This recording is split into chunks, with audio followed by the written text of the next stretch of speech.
3, 2, 1.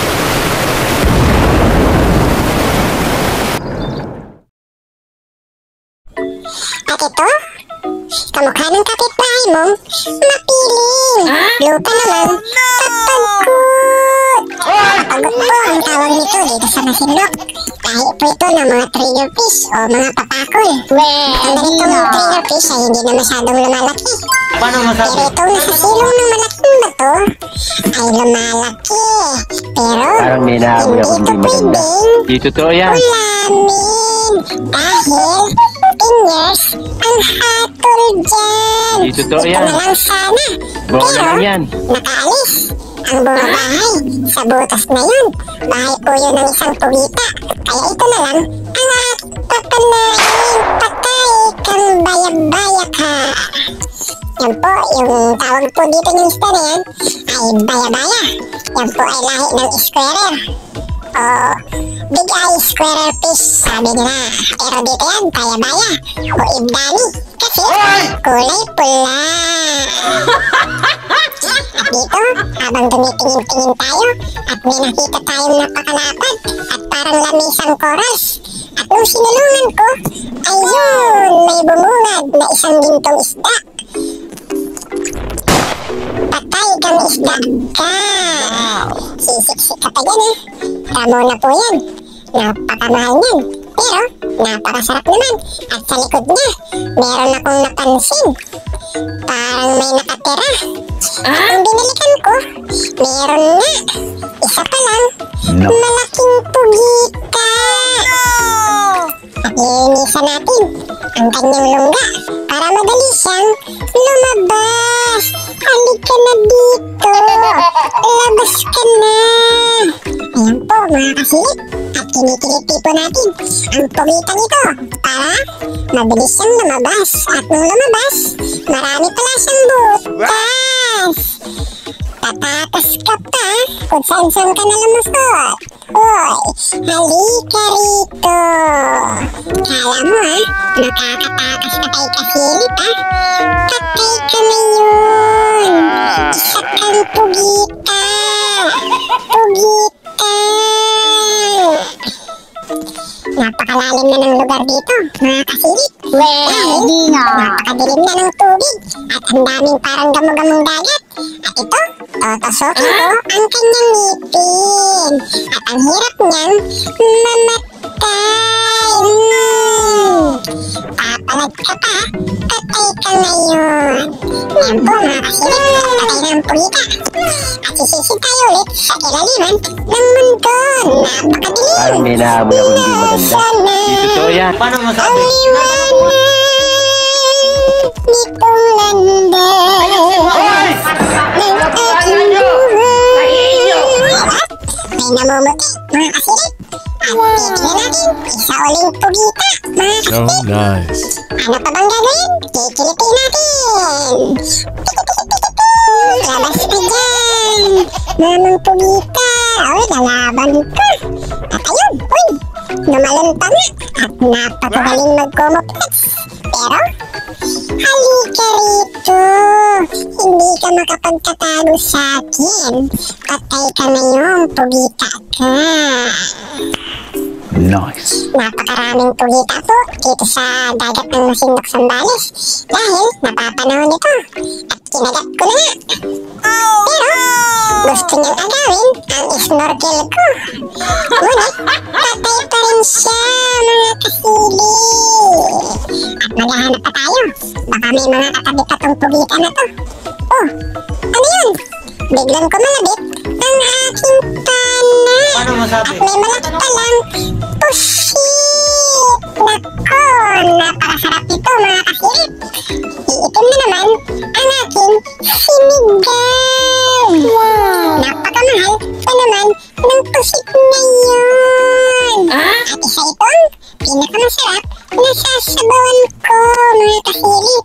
At dito, meron tayong sisilip-silip at wala naman tayong nasisilip. Kaya maghanap na lang tayo ng ating masisilip. At ito, isang maamulaki. Patay kang maamulaki ka, nakawala. Ang lalim-lalim pa naman. Tapos, madadaplisan lang. Ito na lang kaya ang sisilipin ko at meron isang kakaibang pugita. Ang aking paboritong pugita. Oh my God! Dati, napakarami na daw dito. Pero ngayon, madalang na lang ang makikita mo ganitong klaseng pugita. Dahil parang nauubos na sila. O lumalayo na sila sa lugar na to. Bola lang yan. Itong pugita na to mga kasilip ay tinatawag dito sa Masinloc na kulita yabi. Kasi sa gabi lang ito lumalabas. Sa umaga, nasa ilalim sila ng butas. At yung isang klase naman po ng pugita, yung lumalaki na husto, yung po ang kulita aulo o pugita sa umaga. Kasi mahilig silang lumabas sa umaga para maghanap ng pagkain. At may tarian dito. Patay kang tarian ka. Pangat ka ni Mami Silip. Paborito niyan ni Mami Silip. Kaya ipahapangat niyan sigurado. At sa paghahanap natin dito sa mga sulok-sulok ng mga bato. At nang sinilungan ko ang batong ito, ay may nakita ako. Isang nilalang na kulay pula. Ayun, ikaw patay kang isda ka. Wow. Yan po ay kalahi ng baya-baya o squirrel. Masarap din po yan. Matigas na lang ang kaliskis. Oy, may pasilip-silip dito. Kala mo halika dito. Kikilipin kita nang lumabas ka dyan. Halika na. Huwag ka nang matigas ang ulo.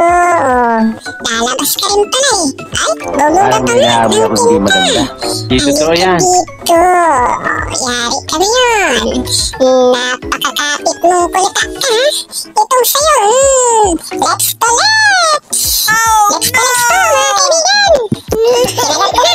At ang hirap patayin. Ang lakas kumapit. Oops, huwag mo nang kunin snorkel ko at hindi ka marunong gumamit yan. Yan mga kasilip.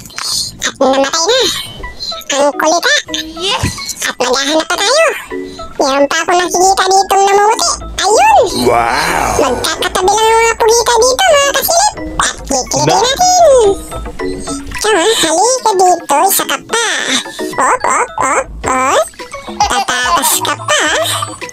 Halika rito. Adobo ka ngayon. Kala mo makakatatas ka. Napakarami ng pugita ngayon mga kasilip dahil panahon na naman nila at sila ay mangingitlog na naman. Kaya naglalabasan na naman sila. Tinusok na ang pugita. At ayan mga kasilip, nakauwi na ako. At yung pugita ngayon ang pinakahuli kong nakuha. At ito, sama-sama na sila sa aking bangka mga kasilip. So nice. Uwi na ako kasi dumidilim na ang tubig at napakalalim na.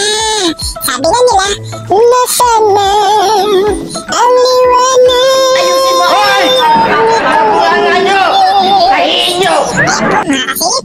At maraming salamat po sa patuloy na panunood. At sa mga sumusuporta sa aking video. Nakadalawa ka na, tungkol ba? Sa inyo. At abangan nyo na lang ang mga i-upload ko pang mga video mga kasilip. At maraming salamat po sa Diyos dahil binayaan po ako ng mga ganitong laman dagat na aking may pangulam. At sigurado makakapagbinta pa ako para may dagdag sa aking budget sa araw-araw. Napakalaki ng pugitang ito. Kasing lakan na ito ng aking anak na si Asbin. Shout out nga pala sa anak ko, Austin Reyes Galido. Kaya mga kasilip, subaybayan niyo po ang mga bago kong i-upload na video. Oh my God! At sigurado, marami kayong makikitang kakaiba at kamangha-mangha sa ilalim Dito ng to dagat yan. ng Masinloc. Bola lang. Maraming salamat. Sumumaya na 45?